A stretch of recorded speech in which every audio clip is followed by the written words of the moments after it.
you and I are kind of similar. You may even be more good-hearted than me. I feel like you.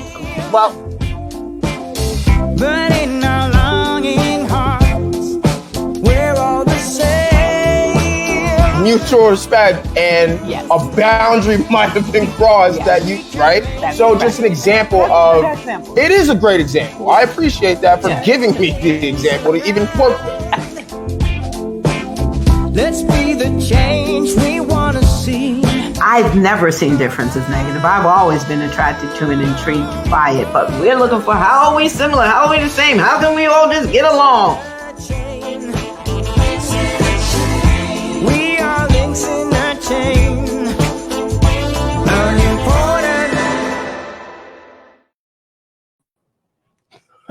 Hey. That's awesome. That's awesome. That's our first time seeing it actually, like, Yes. on real time. So that's actually really, really cool. Shout out to everyone who worked on the new opener for us. Yes, but Dr. Lauren, thank yes, you. Absolutely. Welcome to Working It Out Cross Generations. This is our season 3 opener. I just want to take a second to thank any and everyone who has been tuning in and has tuned in up until this point and have been rocking out with us. Truly, all of the support is amazing. Shout out Dr. Lauren Michael Harris out there, who is our executive producer, for just believing in us and giving us this opportunity. And everyone at E360 TV. Truly, it's such an honor to be a part of that family and to put some of this work out there onto another platform. Here at Working It Out Across Generations, we talk all things conflict, big and small, and how they add up into how we function as a society. Being that we have a conflict resolution background in our professional lives, we also try to offer some tips for you to use out there in your own lives, experiences, exchanges, dynamics.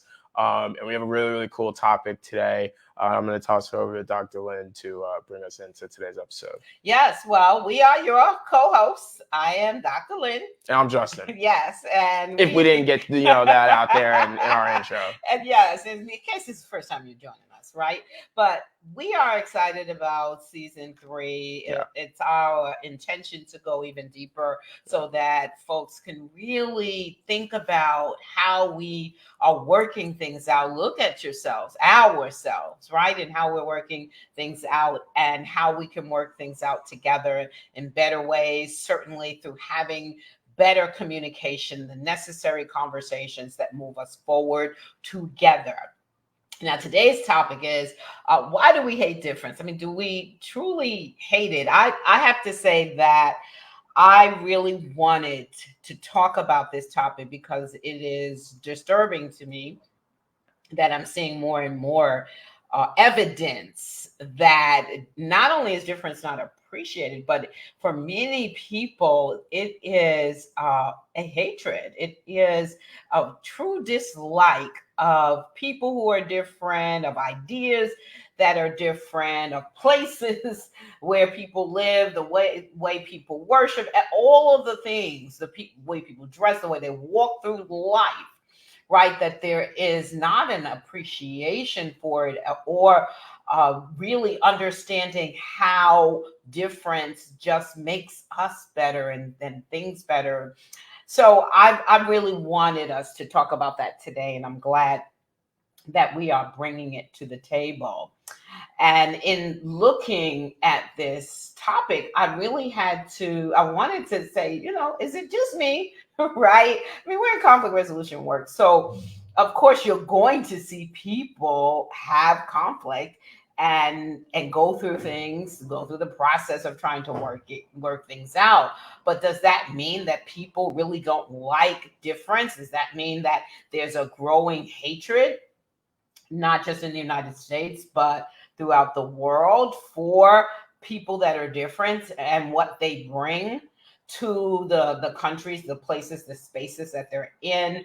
So I looked at some things. There's a study by the by ADL, Anti-Defamation League, that was done in 2019, or actually updated since then, right? 2019, 2020. And in the United States, there's at least 30 states now that have hate clubs, not hate groups, hate clubs. And so the clubs are meant at recruiting young men, in particular white young men, as they start to look at what they want their country to look like. But it's recruitment through different things like sports, and it's not necessarily based on politics. It's based on bringing forth this idea of being the same, right? And not liking at all people who are different. They also found in the study that these clubs are popping up in Canada, in Europe, right? Hungary, Bulgaria, that they're popping up in all kinds of places. And our young people, they're meant to recruit young minds, right? So young people, so it's not even like there are elders, older people, and maybe this will die out. No, it is growing. We have a rise in hate groups, right? Alt-right groups. We have all kinds of I'm going to say rhetoric, discussions out there that are really meant to say that it's not okay to be different. And in this day and time, 2024, that's kind of scary. But I'm going to say that that may be for folks the extreme. But if you also look at the research, what you will find is number one, we're hardwired actually not to like change. That there's a part of the brain called the amygdala that is responsible for our fight, flight, and freeze response, right? And the reason it is we're hardwired like that is it's the brain believes that it is protecting us. It is that part of the brain is supposed to protect us.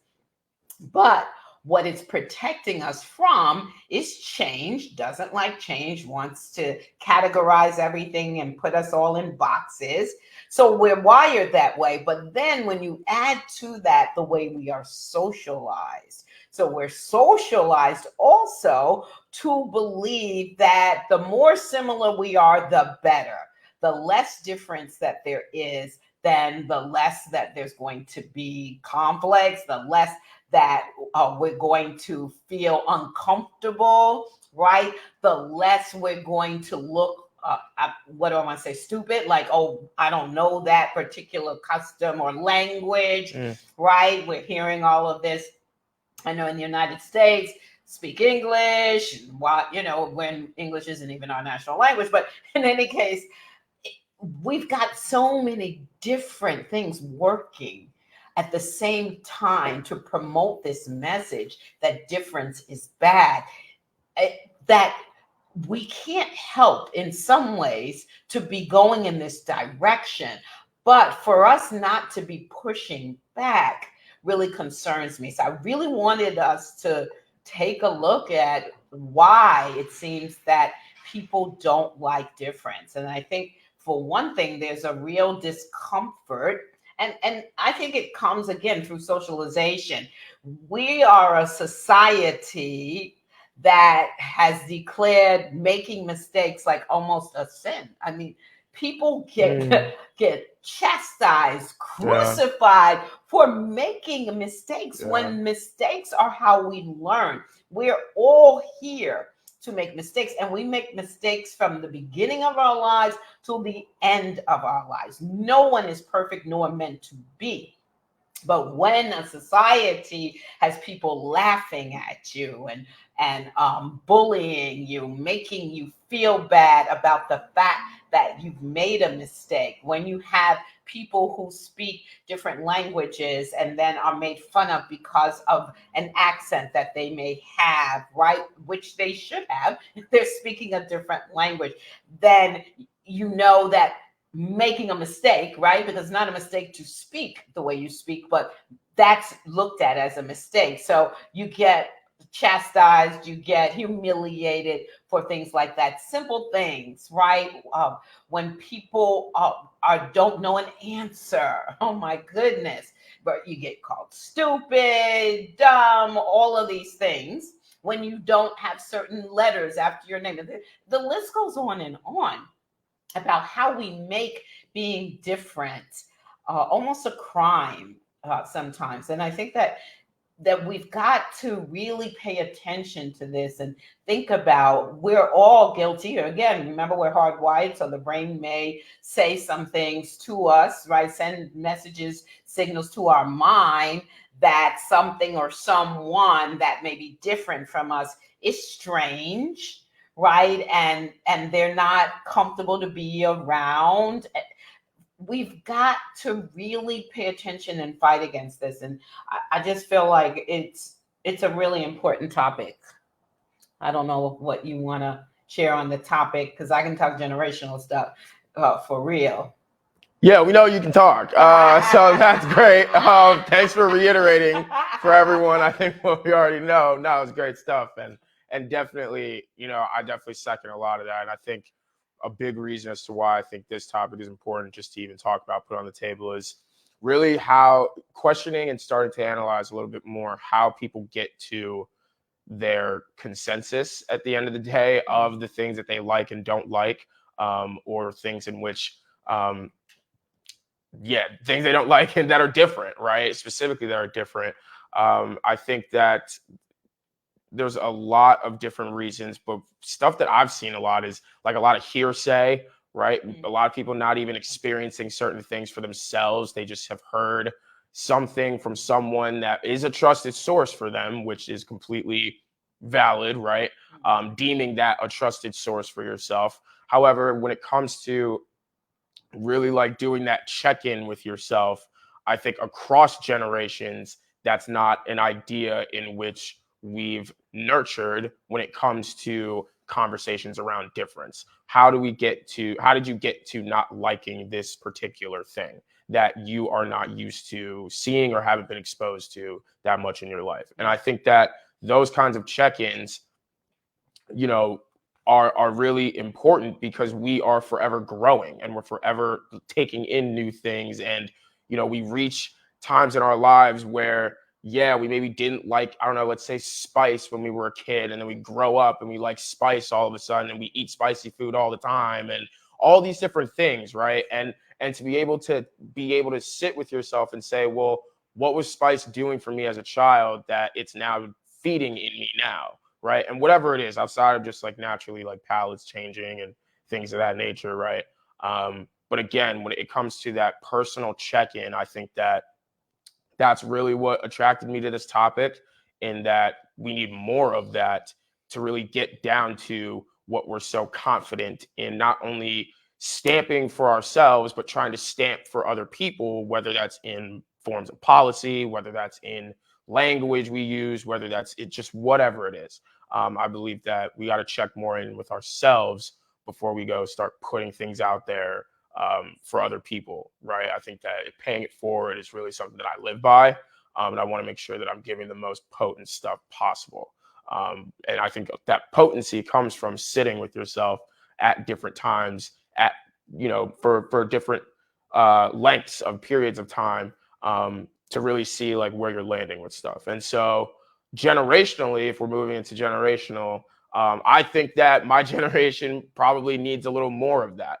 At least the nurturing of the, come back to that, like, or sleep on that a little longer, right before you hit post, or before you hit send on that text, or before you go out there and tell your boy, even while you guys are just shooting hoops or playing video games, like, this is what I feel about this and whatever, right? Like, again, like, I think that misinformation is spread so much more than people are really like aware of. It's not just in a gossip or blog form or whatever it is, like, or you don't have to be a certain level of person, right? Like celebrity or whatever, to feel like, stuff's being, put out there that's not landing for you, and that's, not worthy for you and stuff like that. And so again, doing that check-in with yourself, really saying like, what am I putting out there? How is this stuff landing for me?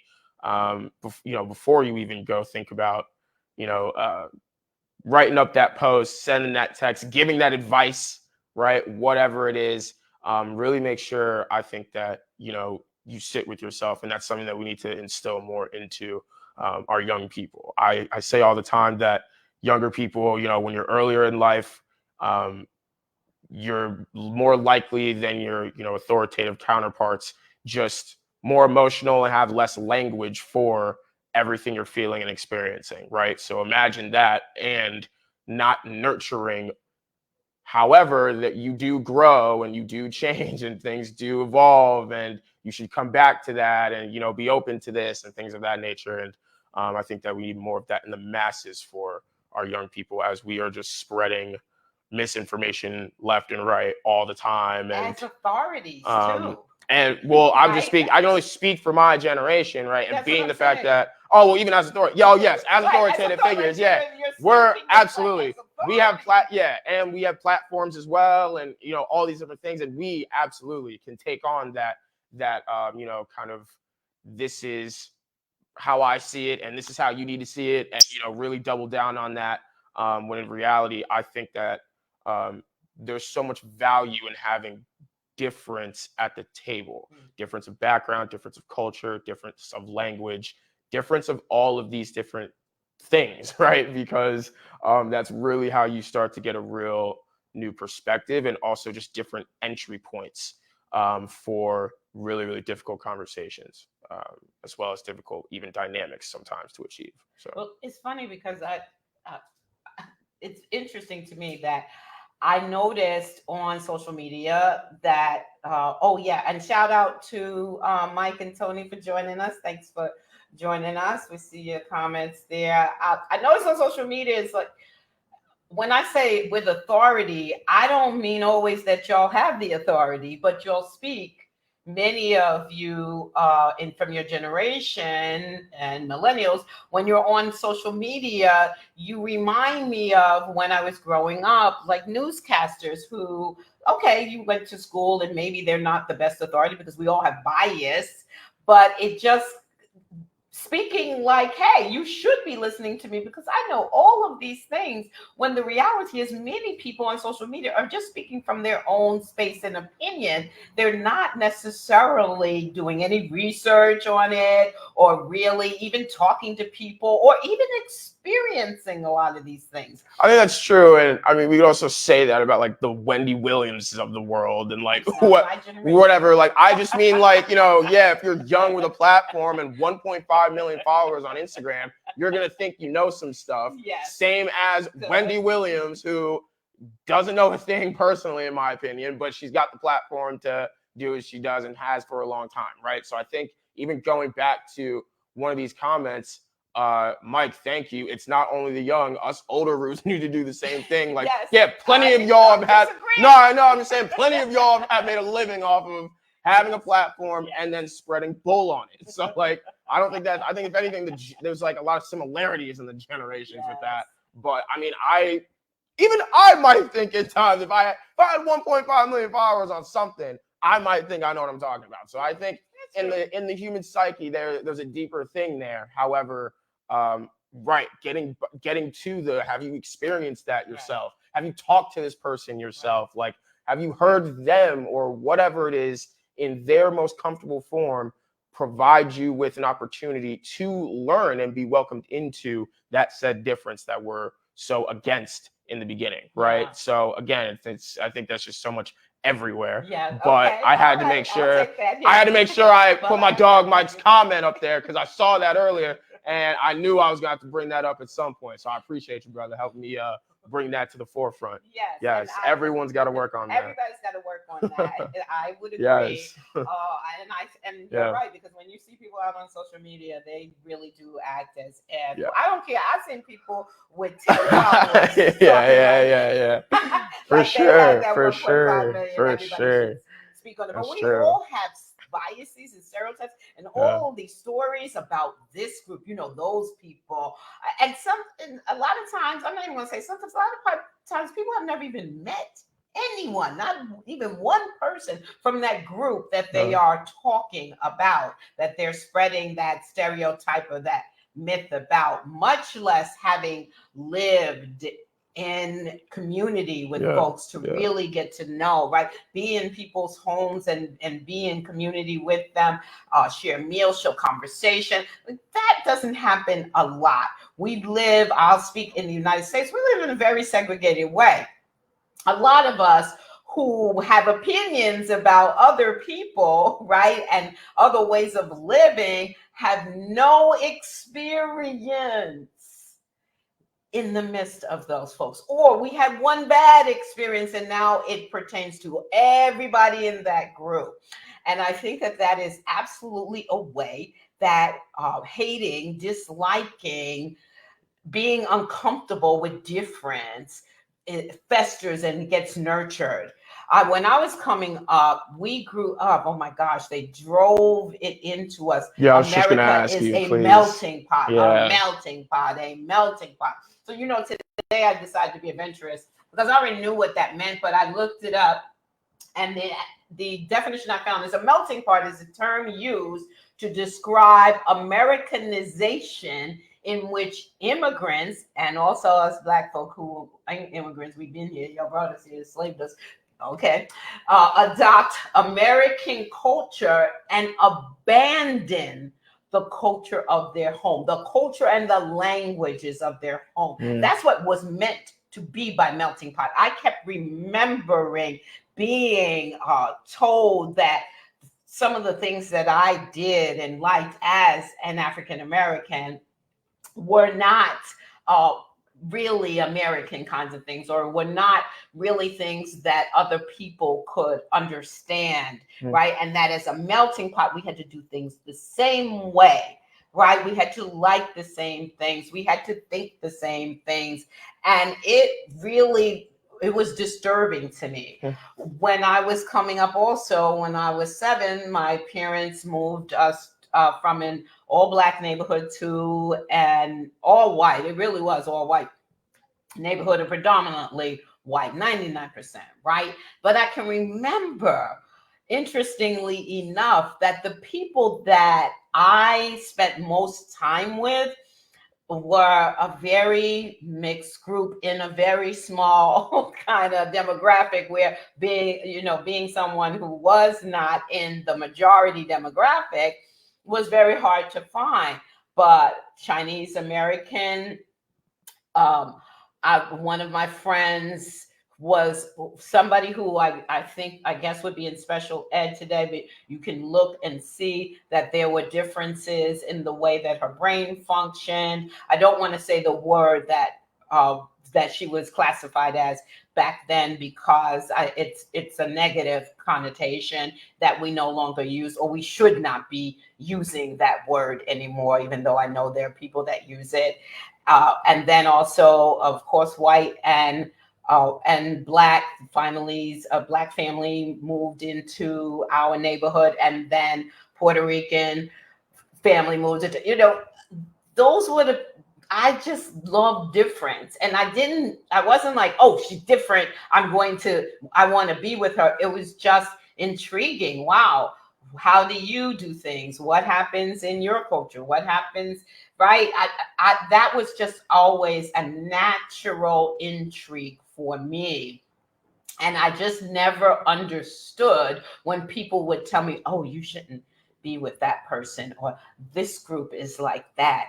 And, oh, these people, I mean, I was a kid, so I had to listen, but it just never rang true for me. And to this day, you all know, you were brought up around as a larger mix of people as could be. And I took you with me when I traveled for work. For sure. And so you got to see other places and enjoy how other people lived and spoke and ate and shared. It was, I think, a rich way to grow up. And I'm glad, I'm grateful that you had that opportunity, because I really didn't growing up, but I just naturally gravitated. And I knew for me, like when I started to do that, introspection, right?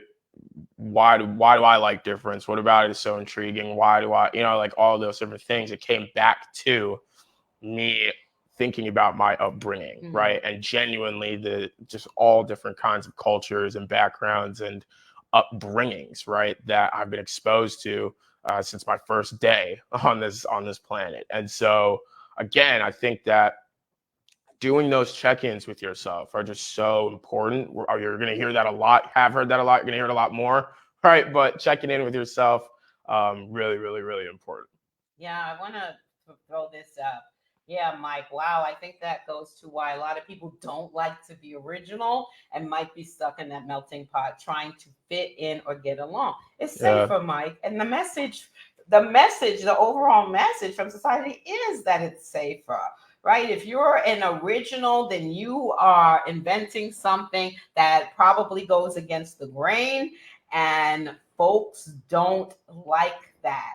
I know for me coming up, it was very difficult in school because I'm a very creative person. So for me, if I responded maybe to a homework assignment, I can remember responding by writing a play or writing a poem. And it was not well received. That was not the assignment. But the assignment was to answer the question, was it not?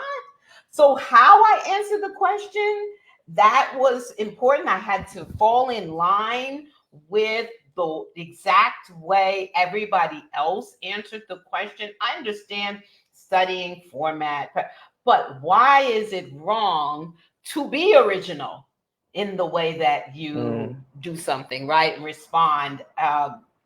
It's just truly interesting to me that that was the message, and parents tried their best to get us as kids to go along with it so that we didn't get in trouble and we'd be safe. I don't even know if they thought that it was the right message, but I know that they thought it was the safe message, and I suffered as a result because I didn't think in those ways. I didn't act in the ways that were the ways that people really thought were showing that I understood how to.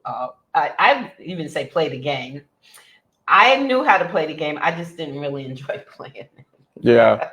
And I think we're just, as a generation, and as the generations have gone on, we've just embraced more of that, originality, which I think is cool, and individualism, which, again, is a good thing in the end. And I wish that, you and others had that. And I know that, anyone who's, as you said, still alive and breathing, right, has an opportunity to change, or an opportunity to be open to something different. So let's get into a few things as to, that could be contributors, real contributors, as to why we don't embrace, appreciate, nurture difference. First, past negative experiences. Now, I think for the most part, people are pretty open to things and to trying things and stepping out of their comfort zone in an area in which they feel comfortable trying to do so. With that, I think that life could and probably has shown them something disappointing, to say the least, out of their expectations of maybe said difference that they were stepping into. And that disappointment alone could be enough to, I don't want to say turn off, but kind of make you think, oh, well, that didn't really work out back then, so why would I like it now or try it now or whatever it is, right? And I think that that's just a real thing for a lot of people, right? Those check-ins aren't, again, like I said, something that's nurtured at different chapters of our lives, even when it comes to checking in on some of the same formative things that have happened in our lives. And so a big thing is past negative experiences, especially from what I've heard of, just, I didn't like it as a kid. Why would I like it now? For whatever reason, right? And I think that that's something that, we definitely had to put on the table here. Yeah, I think that it applies to negative experiences with people as well. So, as I said before, so if you had a negative experience, let's just say if you had a negative experience with a Black person, and it's like, well, they're all Black people, right? I like this because you've not had a different one since then. I know when you talked about usually you might try something out of the norm for you in a place where you feel comfortable. So for most people, that's a food place, right? How many potlucks I attended working working in schools, right? And that's as adventurous as a lot of people would get is, okay, everybody bring their dish, right, from their culture. And that's about it, because we don't want to actually get to know people. We'll try your food. But if you didn't like it, oh, I don't like Indian food, right? There are young people that I worked with all through the years who said, oh, I never ate anything except my kind of food, like Spanish food. I never tried anything else. And my parents didn't encourage me to try anything else. I'm not trying anything else. It just, it goes on and on. And so, and if they do try it, it is a negative, and it's a negative experience, then it becomes wider for them, where they put the whole culture in that box. Yeah, for sure. Thank you. Next, I would say hearsay. Hearsay is a big one as to why people don't necessarily embrace, step into, nurture difference. Now, I'm someone personally who believes in this, and I've been taught and raised to believe in this. I know maybe not everyone, or we all get to it at some point, but I really am about going out there and forming my own opinion. Like, I've heard from so many, especially when you bring up people, so many times, like growing up, like in school, right? Like, don't talk to that kid. Don't mess with that kid. That kid's weird. That kid's whatever, right? And hey, we're all humans. We have to learn, right? There's times where I was guilty of listening to that hearsay. And for me, as I'm now an adult thinking about even just what the listening to hearsay means or does, or how it lands for people, I think that a lot of people take that as you're following or being a follower, which for me is a lot more of a surface level external force that you're worried about. Whereas for me, now I'm thinking about it in I just feel disconnected from myself if I know I haven't gone and experienced that said thing for myself. If I know that even with that, I'm still speaking and putting it out there as if I have, and it's something that the next person shouldn't try. If I'm aware of those things and I'm still following or whatever, listening to that hearsay. I know I said following, that's just because of how much in society it's put into our brains, that word. However, it's a disconnect and like almost like a disassociation from me and what I like, and really how I come to land with things out there. And so I think that hearsay is for sure one of those things where, we have to be very, very careful of what we're saying, why we're saying it, where it's coming from. And that's when a lot of those interpersonal check-ins will be very, very valuable. Yeah. Very, very valuable. And nurturing that in other people, right? Like if you hear them say something and it just feels like that passion, sometimes it just feels like the passion is misinformed, right? It's like, where's that coming from? Like, have you gone and experienced that, right? And, oh no, well, how are we so confident, right? Again, like doing those things, encouraging those check-ins with other people, especially within yourselves first. We got to sweep in front of our own doorsteps before we go trying to help others. So. Yeah, I love you said I just feel disconnected from myself if I haven't gone and checked it out myself. I love that, because I don't think people really connect with themselves. I think people are followers. They're very used to following what other people say. I just hate the word, but because of how much it's out there, I think that's what we see. We're seeing. It is, I mean, when you can get on social media and talk about celebrity that doggone well you never met, and you talk about them as if they've been in your home, they're your best friend, you hung out, and you just speak with this confidence and authority. And I'm just like, how do people do this? Oh yeah, this person would never do that. I remember like in the One Direction days, girls were knowing like their like blood types and like stuff. Like I'm like, it's just unreal to me. Like I don't know, but speak in that way. I don't know, right?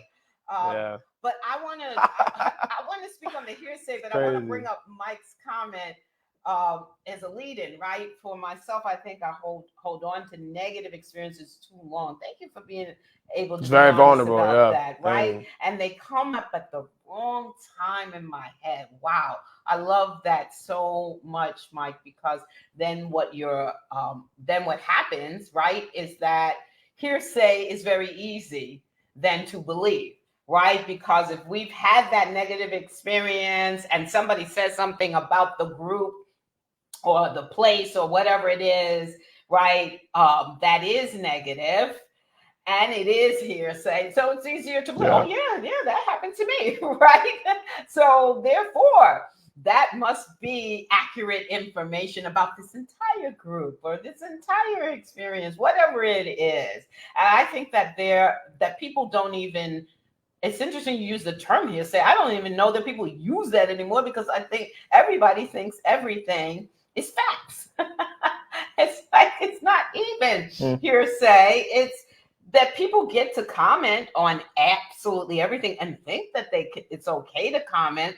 Nobody wants to scroll past something without adding their 2 cents. And literally, that's what most of it is, 2 cents. I'm not denigrating people. I'm just saying, folks, we just really are too accustomed and socialized at this point to comment on things that we just are not informed on, and we just feel like it's our right to just say what's on our mind, right? Like Mike, you said, this comes up in your mind, right, at the wrong time. We just feel like we have the right to say what's on our mind and consider it gold. Yeah, absolutely. And then lastly, societal systems put in place. Now, I'm not going to go too deep into this because that will just make people think I'm like a conspiracy theorist or something like that. I don't know. But I do want to be very clear that the world we live in most fashions, majority of fashions, really has been built and like created. And not only that, but like kept up. You know what I mean? Like people have come in to, put in new tactics, put in new language, put in new ways of thinking, not necessarily manipulate ways of, the way the human body works and the mind works out of in the masses, right? But really channeling in on some of those things. And I just want to be very clear that, we really are all taught and reinforced a lot more than we really know to be questioning, uneasy, tiptoey around things in which that are out of our, I would say, world at those times. When really we are supposed to be out here having these kinds of conversations, seeing things differently, approaching things differently, having different people at the table to add to these conversations, and really work on how we thrive in this world together. Like we're all sharing this world, right? And we all have something to offer. So I think that's really the messaging that we need to nurture. But in society, in the grand scheme, in the masses, we know what sells. We know at the end of the day what keeps people working, and we know what keeps people questioning less. And I think that a lot of those things are things that were deliberately planned, thought out, and executed within our society. So I just want to be very clear that that's where I stand out here. Um, Yeah, I'm going to say that, so much of what is in a part of the way that we've been taught to operate is constructed, has been constructed. And in terms of societal system, media is one of the biggest systems. And I want people to just think about who is portrayed in what way in the media. Every group has a particular message associated with them. And one of the systems in place is media just gives information and stories and visuals, videos, pictures to reinforce what has been told to us about particular groups of people, plain and simple. I don't even have to state anymore. If you really think about it and pay attention to media, you'll understand the messages that are being played out every single day and that we are asked to believe, and that we believe in many cases, particularly when we're not pushing back to have experiences for ourselves that actually negate and dismiss a lot of those messages. That's correct. All media isn't correct, Mike. And to be quite frank, what it does is it just serves its role to hold a lot of these stereotypes and biases in place. Yeah, good stuff. Thanks. Mm-hmm. So we want us, really, we want us to actually start to look at taking some action because, listen, there are too many of us who really believe that we're not in a great place. And a lot of it is because there's way too much hate and distrust around difference. So, what do we want you to do about it? How do you start to embrace it? First thing is intentionally learn about people who are different from you. Again, I said we're a segregated society, so a lot of us don't live near each other. We're blessed to be in New York City, so we have the opportunity. Even though there's plenty of people in New York City that don't leave their borough, don't leave their neighborhoods, and don't associate with anybody. Yeah, Right? shout out my New Yorkers, but the ones that do that, not real New Yorkers. You're New Yorkers, but you probably have a bagel spot. That's cool, but not real New Yorkers. Yeah. No. How do you move here and stay in one little bubble? How do you go anywhere and stay in one little bubble? And that's just how I think. I don't know. I don't know. And I think it's got to be intentional that you really place yourself around people who are different from you. And if you can't do it in person, which would be great, read other books. And if you want to talk about movies, tend to have their slant, right? Documentaries. I love documentaries. I love learning. I'm going to tell you quite honestly that there are some rappers who I just look at them and go, oh my God, what? And then here they're, oh my God, what? I've seen documentaries on them and had a completely different view of who they are because it's expanded my knowledge about them. It's not isolated in this one thing that I've seen that I don't particularly like. And then you do a lot of that, like, Mom, come on, the stuff you don't like, I get, but you got to hear this. Like, hear or appreciate this part of their story, the skill and the artistry and this. And it's that kind of thing. So that's why I love documentaries about different places that I've never been, or of different cultures, and really getting to understand. So you do documentaries, the actual experience. Join some online groups that are different, right? That may have that may be for people who have different interests, and that brings in people who are very different from you. Learn about places, where people live very differently from you, but really start understanding and appreciating difference on an intentional basis. Yeah, that's the point. Intentional. You got to put yourself in those positions, in those places, in those environments. I definitely second that. The intentionality of it. A lot of people don't know about the Harvard Implicit Association test. So this is a test that measures all of us, right? We all have implicit biases. I don't care how much we've studied. I don't care how much you're like me and love difference and love people. We all have biases. I told you all the different reasons up front in this broadcast, right? So it gives you a number of questions, a variety of questions on all sorts of topics, from race and religion and gender and health and social attitudes and pets and political attitudes. And not only does it tell you where you have your bias, but it tells you the strength of that bias. And it's free. You can take it online. And it's really just, I think, a great way to start, because a lot of us think, oh, not me. I love everybody, right? I treat everybody the same. Take the test. I don't see color. Take the test. Those things. Take the test. I encourage you. We encourage you, right? We're taking the test, right? Because we all do have that bias. And the fact that it can not only show us what biases we have, but the strength of them. Yeah, bro, that's the crazy part. That's a great place to start. Yeah, I agree. Yep. Okay. I agree. And then commit to Unlearning. Yeah, this is the one. This is the one. Reprogramming, as I say. Yeah, But this is because we've been programmed yeah. from A to Z, from beginning, from birth until where we are right now in life, and will continue to be exposed to the programming. But really, a commitment to unlearning. Wow, I learned this particular bias about a particular group or a particular place, right?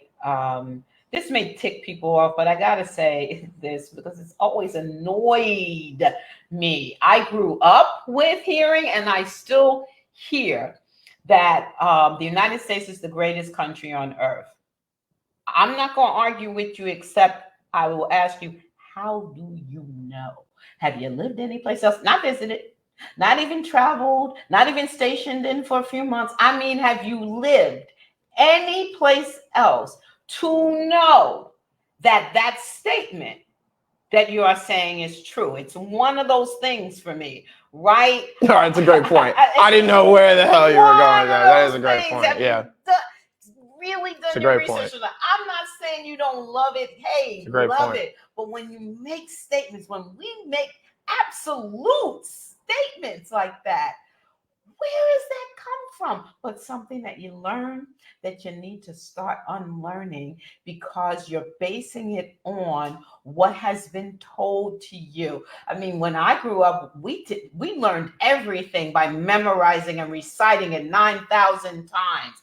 That's programming, folks. So committing to unlearning, to saying, hey, there's some things that I'm betting that were programmed into me that aren't true. And I want to find out what those are.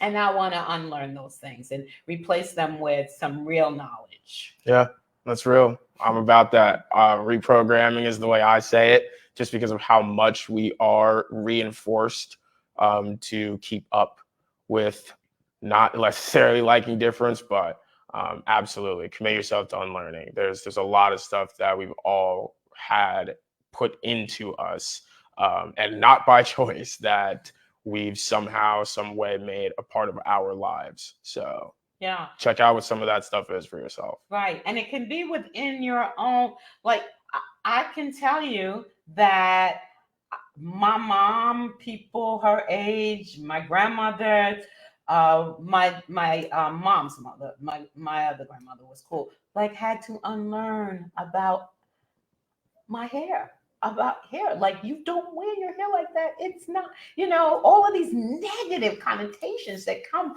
around it, right? That's unlearning through my wearing my hair like this and really being proud of it and wearing it beautifully, right? There began the process of unlearning the negative stereotypes that were taught about the hair. And they were taught to me as well, no question about it. It wasn't until I started growing my locks that I loved my hair. And that was because I was always told that before my locks that I had bad hair. And there is no such thing as bad hair. It's hair that grows out of your head. But whole other conversation that we will happily let you take the mic for dominantly all you want next time. But we do have to give them our final thoughts. So go ahead. Final thoughts. My final thoughts are, I just believe we were made different, right? For a reason. If we're all the same, then we all have the same, what do I want to say, weaknesses and strengths, right? So how do we build together if everybody is strong in the same thing and weak in the same thing? If everybody has the same knowledge and doesn't know everything else, all these different things that are out there, all these different places and ways of doing and being that are out there. You don't have to like everything, but understand and respect that difference can really help to grow us and to get just a real appreciation for the fact that maybe there's a better way to do this, right? A faster way to do this, or slower way to do this, a way of being that I just don't know about. Yeah. But because this person was brought up in this way, right? They've exposed me to it, and I have the opportunity to incorporate it if I wish to. Yeah, and being okay with that, you may not have the answer all the time, right? And like, okay with yourself and the fact that, it might not have been you who got to, the places in which you landed with stuff. But it's our responsibility, yes, to love and enjoy life and all these different things, especially through difference. And it's also our responsibility, I believe, to stretch ourselves and to grow and to really, as you talked about, put ourselves in those positions to do so, while also nurturing the fact that with the ups and downs that go with picking this hard, because we've been very clear, it's just about pick your hard with life, right? But picking this hard, nurturing that it is okay and that it is cool to actually appreciate and step out of the way in which you've been exposed to doing things and living your life. So I thought it was a great conversation. Yeah, loved it. Really appreciate the engagement from everyone today. Really, really cool stuff that we were reading. And this is exactly what we want here. Just a hub to have some difficult conversations and make them a little bit more easy to have or easy to approach. That's our big thing. So you know what we do here. Check us out on e360tv.com, Trajectory Channel, Roku, Amazon Fire, Apple TV. Yes. Watch us on the big screen. Yes, I was waiting for you to say it. Thank you. Right. Appreciate that. Check us out on Facebook, Yes. Working It Out TV show, Please YouTube, like, follow, subscribe. Working It Out Across Generations, all that stuff on YouTube. Again, really, really great. Really, really just loving all of the engagement. Small is all for us. We live by that in our daily lives. So any and all engagement, comment, follow, subscription, just anything, shares. We appreciate it all because it's all amounting to something bigger in the future that, we may not have the answers of how we're going to get there all the way, but we're okay with receiving some different stuff the way that we do things. So yeah, I'm Justin. And I'm Dr. Lynn, and thank you for tuning in. And as always, we close out and say, Conflict is here to teach us something about ourselves. So go out there and learn what that is. Yeah. And we're going to close out with our favorite song. And thank you for tuning in. Yeah. See you next week. Yes.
On a moving train in this world.